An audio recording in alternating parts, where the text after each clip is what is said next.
Link down below as always to credit WWE. Welcome to Fastlane Talk. Fast Talk. Yeah, maybe I'll try to talk as fast as I can to get through this video as quickly as possible, not to make it too long and cumbersome. So, Cody Rhodes and Jey Uso defeated Finn Balor and Damian Priest to become the undisputed WWE Tag Team Champions. And for the first time in 13 and a half years, which is basically the entire history of the Usos, if I'm not mistaken, it's the first time that Jey Uso wins said belts with someone other than Jimmy, his brother. And Cody Rhodes is no stranger to the tag team titles, as he is now a 7-time champion, and Jey is now a 9-time tag team champ. A lot of people probably forget that Cody Rhodes is only 2 times behind in that. And to me, it was just amazing. And once again, I was reminded as to, why Damian Priest had a problem with JD McNugget. A lot of times he kind of botches, and then Priest ends up on the receiving end of it. Now with this time around, took the briefcase, as we know, accidentally to the knee, causing them to lose. And what was interesting backstage later, I want to cover that angle, even though it didn't happen until like freaking 2 hours later, is I'm surprised Damian Priest was like, you know what? Things happen. Whatever. He almost made it sound like it wasn't that big of a deal, and he wasn't like super angry. And he didn't rip on Finn for having JD around, costing them the titles. I thought that was really interesting to have kind of Damian Priest taking the high road, if you even want to call it that. So that to me was interesting. Then after that, well, see? Oh, right there. There you go. And Rhea's like, uh-oh, we're losing the belts.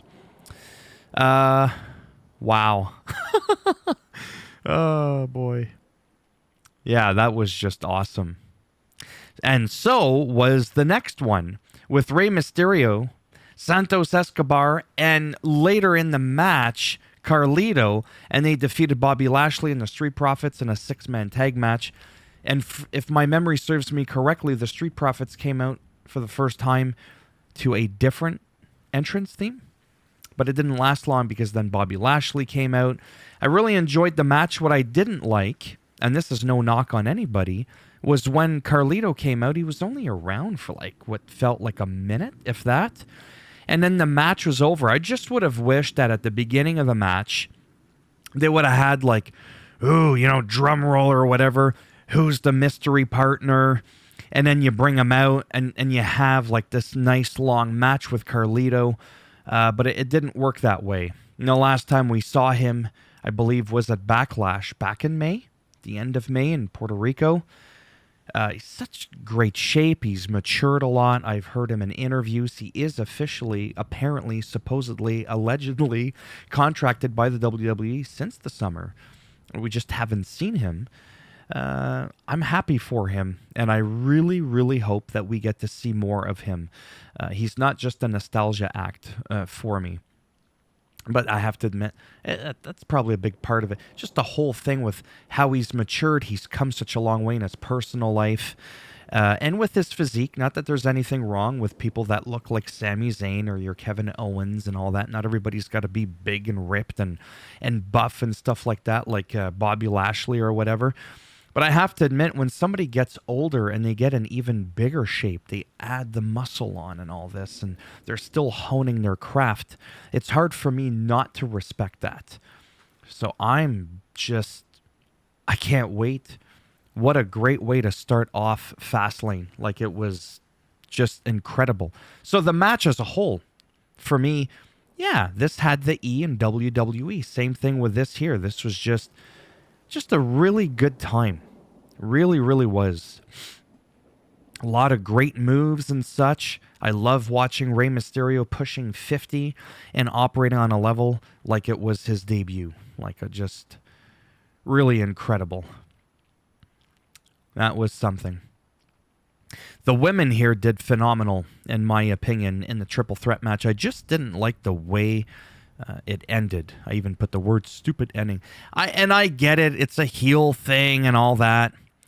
trust me, I do get it. It just sometimes I feel like when you have this crazy, amazing match and then you just kind of bloop with just something I don't know if I would have done. I don't know. It just, but let's just look at the match as a whole. So Io retained. But as a whole, this match was just absolutely incredible. I mean, really, really just wild. It was a good time. This was one of the few times that Bayley does or says something and then it ends up working out well. Because as of late, you know what I mean? That whole thing with Bayley and Io where she puts her in an awkward situation. Oh, yeah, it's a triple threat. She's like, that's not what she was saying. Just all those kinds of things putting her in a weird predicament, but this time it paid off, so whatever. And then the mist in the early beginning of the match. John Cena and LA Knight defeated the Bloodline, so this was really nice. I was scared, I don't know why, that LA Knight was maybe going to go rogue or turn heel. There was some rumors, not of LA Knight, but just in general, of people doing some kind of flip, and it never happened. And whatever, that's cool. This was just a solid match. It was really nice. Of course, I would have wanted to have seen more. Roman Reigns comes out, tries to interfere, then Jay comes back out, and just ends up being this like massive cluster. But that's why I'm not a part of WWE Creative. No, this was really well done. And John Cena did what he normally does. He performed well, in my opinion, like very well. Did not appear to be all that rusty in the ring at all. I didn't feel it. It was just really good. Again, keeping in great shape. Like he's on TV every week. I mean, he has been lately. I just mean like in general. It's just so nice to see. And I'm happy for him. This was really cool. And now it's going to make me wonder. I'll say something after because it has nothing to do with this match. Oh, yeah. Wow. I mean, this was just something, wasn't it? So Seth Rollins did defeat Shinsuke in a last man standing. This was like, in terms of like, I say gory as in like just brutal and savage. This was up there. Sorry, I just smacked my mic. This was up there for that level of just aggressiveness and just brutality. This was like a really good hardcore match, if you will. I don't remember the last time I saw something of this level. This match just had so much back and forth. It wasn't just like going through the motions. It was really, really well done, and it lasted a good while. Like, I mean a good while. Kudos to both of them. What a tremendous, tremendous performance. And it really did feel like a main event. It really, really did. And again, with the mist, Asuka and Shinsuke just, you know. Asuka does the blueberry mist. Shinsuke looks like he's doing a little bit of a strawberry cherry kind of mist or whatever. And it feels like, boom, that's it. Adios. We're done already. That's because a lot of these matches lasted a long time. Oh, then we saw Jade Cargill arriving at Fastlane, but for some reason I thought we were going to maybe see her in action. I guess not. And the outfit that she had on, wow, like a gladiator, like just crazy, crazy, crazy talented and well built in the whole thing. She's like one of my favorites. I believe someday we're definitely going to have to see her and the likes of like Rhea Ripley, for obvious reasons, go at it. Just trying to make sure I didn't miss anything. Oh yeah, Pat McAfee had come out too, which was cool because he's from Minneapolis, Minnesota. Rey Mysterio, third man, had not responded to him.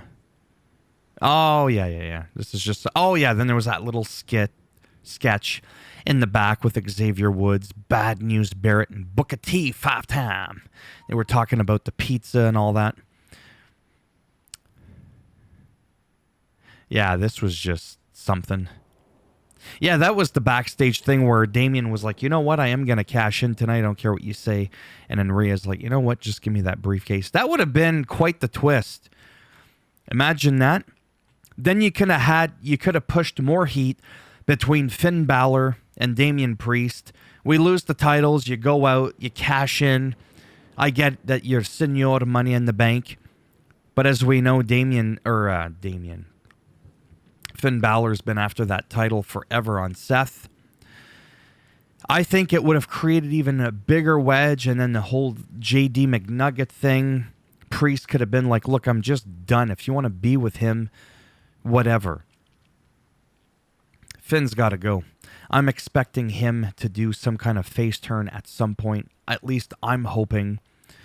Maybe not quite yet. Maybe it's not time yet, but I could see that potentially being in the future because the story is kind of developing to go in that direction.